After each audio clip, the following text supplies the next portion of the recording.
Hello and happy Friday.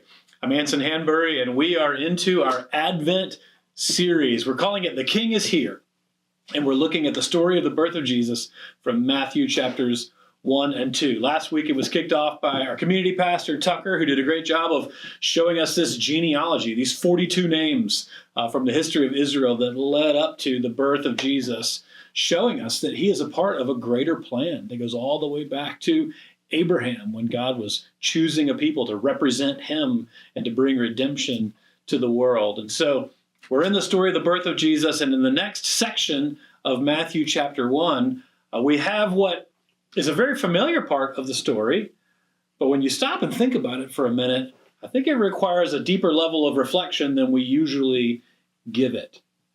So the Gospel of Luke focuses on Mary, the mother of Jesus, and we have a lot in the first couple chapters of Luke from her perspective. Well, Matthew focuses on Joseph, Jesus' earthly father, and his role, the part that he played in the birth story and in the life of Jesus. And the opening scene where you first meet Joseph is really a crisis scene. If we were watching a movie that was telling the story of Joseph and Mary, the story opens with Joseph finding out that the young woman that he's engaged to be married to has mysteriously and suddenly turned up pregnant.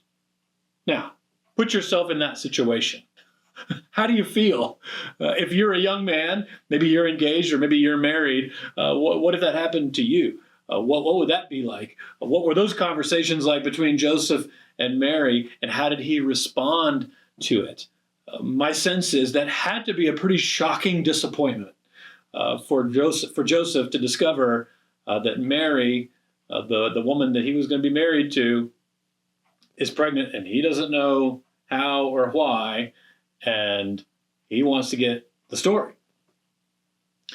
Well, we're going to see this weekend how he responds and the way that he handles that shocking disappointment, and how it opens him to being called in an epic way to play a role in the birth of Jesus, the Savior of the world, and what that can mean for us, how God might also be preparing to fulfill something important through you and me, and the way that he works, and how we respond to the disappointments that come in our lives. And so I think there's a lot in this little segment of the story, maybe more than we expect, that actually can encourage us and teach us and prepare us for a Christmas season that can be one where we do recognize Jesus, the Savior of the world, and how that can impact us in our relationships, in our Christmas celebration, in our families, in our calling that God has on us. So I'm looking forward to learning from Joseph, learning from what God has done in and through the story of Joseph, and what he can do in our story as well, as we consider the second theme of Advent this weekend, Jesus, the Savior of the world. I hope you'll join us. Hope to see you online or in person as we as we continue on this Advent journey together. Until then, have a great weekend.